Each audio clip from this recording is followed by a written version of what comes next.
Haven't seen Nate's movie MVP, check it out. It's awesome. Jamie, you're up.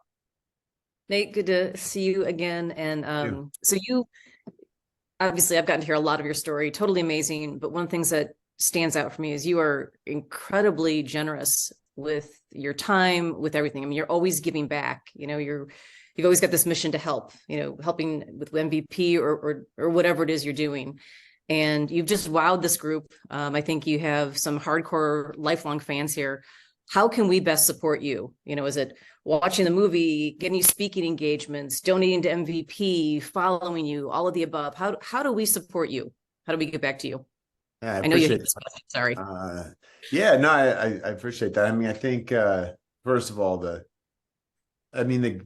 giving of time and energy and whatever that is, and I mean, all those things they involve stuff that I enjoy doing, and I like being inspired, and I hope to inspire some people sometimes, at least. It makes me feel good.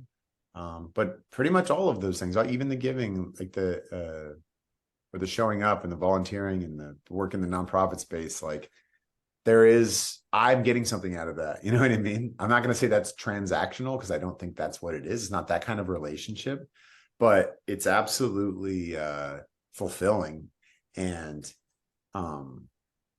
yeah, and I just we all need that. We all need to feel like we are making at least some bit of difference in somebody's life, and we want to belong and all of these things, but I need to feel purposeful. And so this is one of the things that makes me feel purposeful. But yeah, I mean the movie is a big one for me because so MVP, which I mentioned earlier, this nonprofit that stands for Emerging Vets and Players. We bring together combat vets and former pro athletes and just help them find purpose and identity when they lose the uniform. During COVID, I directed that film, and I do it. I'm acting in it. I'm producing it. I co-wrote it. I did the post-production supervising. I mean, I didn't have to pay any of those people in those specific roles, so that's how I made the movie on the budget we had in the middle of COVID. But it tells a story of how MVP started. First of all, we did a great job. Like, the team was unbelievable that showed up for this and helped us help me see the vision through. But there's a big piece of me in that as well. I brought a lot of my own personal experiences to that. The story's not about me. It's about a Marine who was living in a homeless shelter and a former NFL player who both have lost their identity and are trying to figure out life moving forward. And it's based on a true story. We shot the thing on location in the middle of Los Angeles, where MVP started. All the veterans portrayed on screen are played by actual vets. All the department heads, except for the cinematographer, were veterans. And then a lot of athletes play themselves. Michael Strahan and Howie Long and Tony Gonzalez and Randy Couture. These people are all in it, playing a version of themselves. And yeah, we just we figured it out with very little money in the movie space.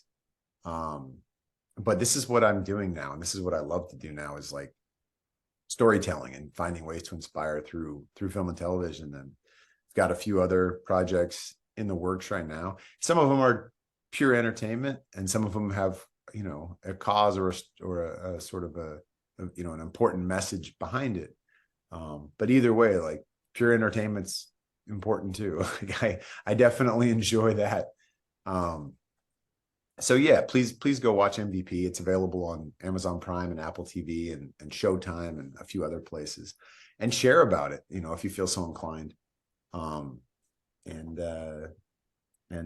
yeah, I mean, if there's any other ideas or opportunities or possibilities, things you want to connect on, ideas you have, ideas you mentioned, I do quite a bit of speaking as well, and definitely enjoy that.